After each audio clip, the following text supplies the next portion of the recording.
There she is. Yeah, it's a little rusty, but she'll clean up. All right, so here's the current status. I don't think this is as much as the bomb cyclone, but I just got my snow blower going. It was running terrible. Wouldn't stay running. Did a carb rebuild. That's not 16 inches like they said, that's a foot. But it's chomping the snow. I had to turn up the governor a little bit.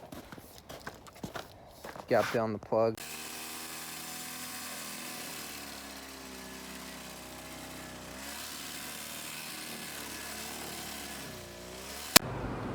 The straight up grader going by, clearing the street.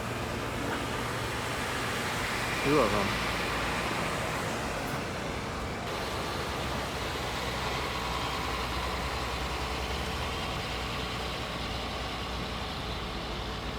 Man, they're getting serious around here.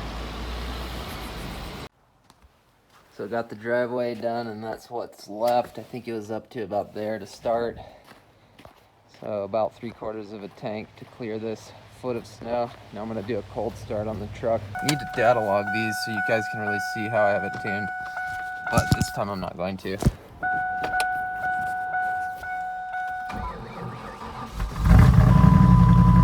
A little misfire.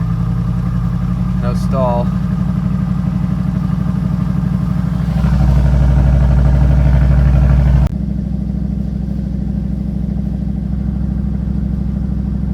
So that's 24 degrees. It's smoothed out a little bit.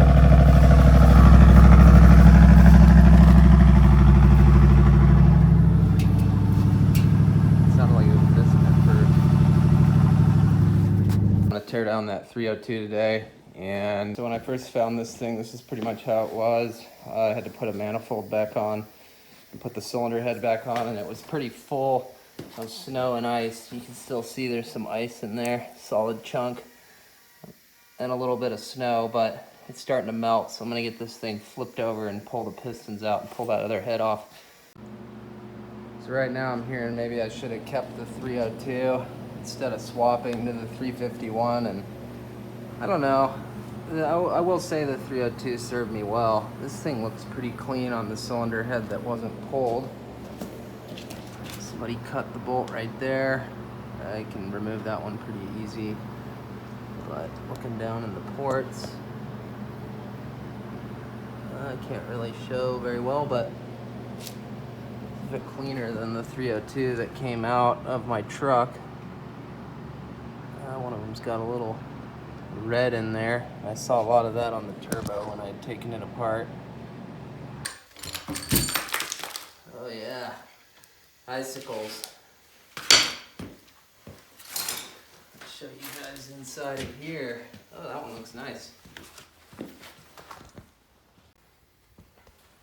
little bit of water, but it really hasn't started to rust. So that one's okay. This side though has some pretty deep set rust right there. So I've got a hone, I think I'll take that out, but it is rough. So the spark plugs are definitely old. The gap is just huge. Not gonna be able to do anything with those obviously, nor would I want to. The heads are pretty clean, although I've got some bolts to fix. There's like 2 or 3 broken bolts. They always break on these intake manifold bolts. And I'm getting ready to take off the oil pan and look inside this bottom end here, so I'll set you guys up like that. Let's see what's inside there. So I was looking at these gaskets a minute ago, and the head gasket looks pretty nice. I don't know if this is the original. It seems to have that really fat fire ring right there, which is definitely like the PT ones I've discussed before. But also, like I said before, the 302 is no saint. It did blow up on me in like the first 3,000 miles almost 10 years ago. And it blew between a coolant and an oil passage, which is right here, and pumped a bunch of coolant into the oil. And I ended up having to put bearings in it. But this one doesn't look to have any issues with that. These graphite intake manifold gaskets hold up pretty well too. But anyways, I can't be that upset. Sometimes when you use junkyard parts, you get junkyard results. So let's see what's in this old junker. Looks to have a rubber gasket from the factory. That surprises me. We've got some milk in the pan. A little bit. I think that's just, yeah, it's just from it getting wet. It's got a little water on the rods, but actually the bottom end looks really clean on this thing. So this may not have very many miles on it, but judging from the bottom end, I don't think it has any issues with the bearings, so I'm going to take a look next. I don't really see any gold in the pan, so that's good. There's just a little bit of crusties over there, but actually this pan is quite clean. Alright, I'm going to call it a night here. Got all the pistons and rods out, and this side didn't have that much water in it. You can tell the cylinders look acceptable. Here's the worst of the rod bearings. There's a couple grooves in that one right there, and one in there. But overall, I'd give this engine a clean bill of health if it didn't have this water get in here. And actually, it's cleaned up pretty good without those pistons in there. Hone will take that right out, and these cylinder heads will need a little repair. There's a trash pile, spark plugs, gaskets. Surprisingly, it had a one-piece rubber oil pan gasket. I don't know if that was from the factory like that. I've noticed a few differences every year that goes by. Like this one doesn't have the oil cooler on the side. So it also has a plastic fan instead of a metal fan blade. And it looks like this might even be bigger, this clutch. So I don't know. This is one of the latest and greatest though when it comes to the 302. This was like a 2000 or a 2001 engine. This front cover is really dirty. I think that this water pump was leaking. The only ones that I've had good luck with are the Ford ones. And this looks like it's got some stamping from an aftermarket company. So I think I'm going to try to hunt another stock one. That's what I've got in the truck now. Alright, so we're continuing this 302 teardown from the other day. And I just struggled with this fan quite a bit actually. This tool didn't work very well. I finally got it. This thing unscrews just like a normal bolt. And I bolted this on. Let me show you. I tried using the jaws first, but that didn't work out. So I ended up just using one of the factory bolts and bolting it in. So I may just make this bar. That was the only useful part with this. Clamped like that, I couldn't get around that, and that actually was a lot tighter than I thought it would be. So next up, I'm going to tear this front dress off, and we're going to keep working at getting that crank out of there. This isn't exactly how you want your balancer to look. This thing is caked with dirt.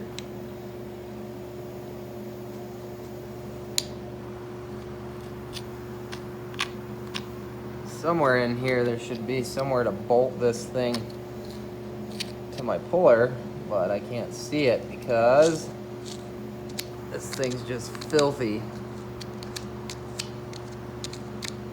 Okay, we're seeing daylight. This is all going into the block, by the way. Right in there on the crank journals. How great. Oh yeah. Go down into that bottom end dirt.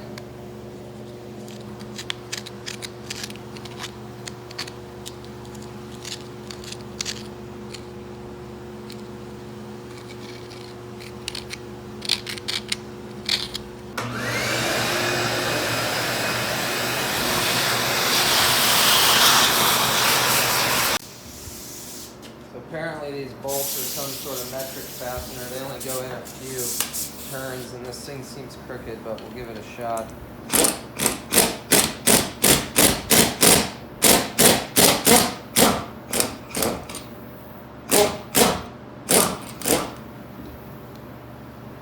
There it is.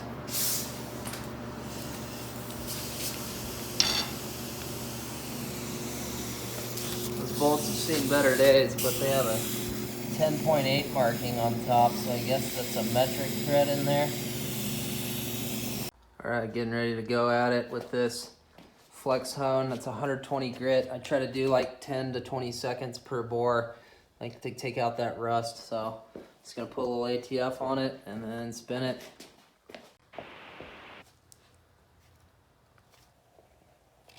Start with this rusty one first.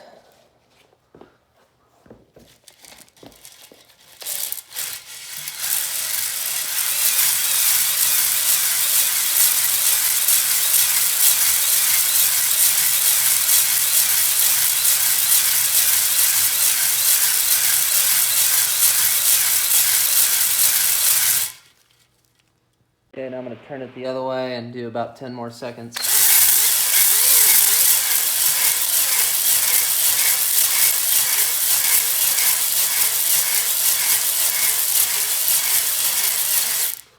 Alright, we'll see how that looks. Alright, so I'm probably going to want to do another like 10 seconds in each direction because I see a little bit of pitting right there. But most of the rust is gone. You can see that stuff in the bottom of the bore likes to hang out, but compared to before, it's a lot cleaner. Just finished the hone on this block, so this turned out pretty nice. I think it's ready to go again. Watch your eyes.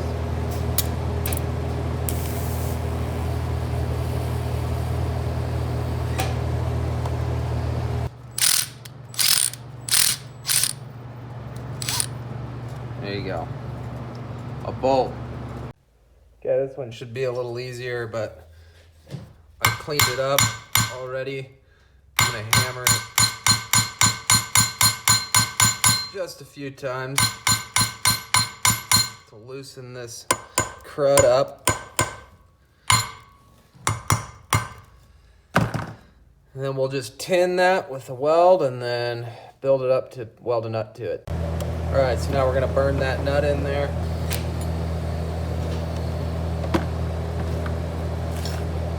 And I like to weld it from the bottom too because these things like to snap the top off and then you got to start over from scratch. So I try to weld down as much as the exposed bolt as possible just to add structure so I don't have to keep redoing this.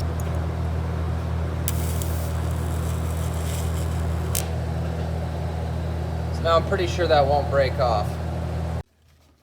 All right, here we go on this one.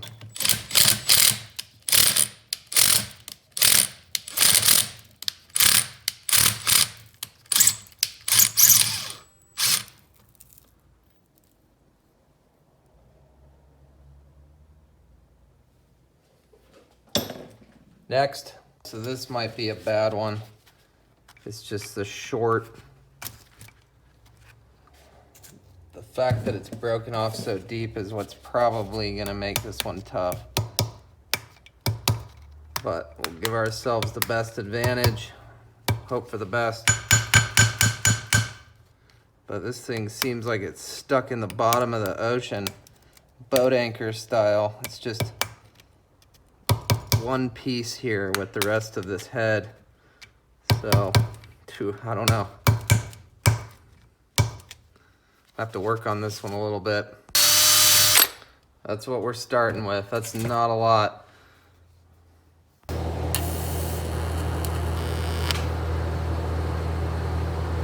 All right, so that time might have been too much. It might have welded itself into that cylinder. I hope not. Okay, so we're starting to get a little height out of it. Probably have to do that like 3 more times. Try to get it as straight as I can, and then weld that on there. I definitely got a chunk of weld right there on that. I can grind that off, but more importantly, I want to see if this is a success.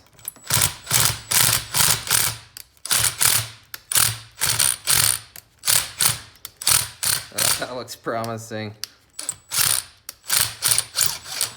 Oh yeah.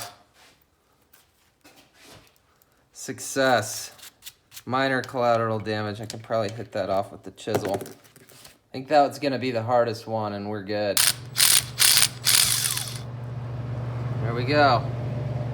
That side came out without too much of a fight either, even though that thing's on there pretty crooked. But that's the secret. No drill necessary, you just have to have a nice welder.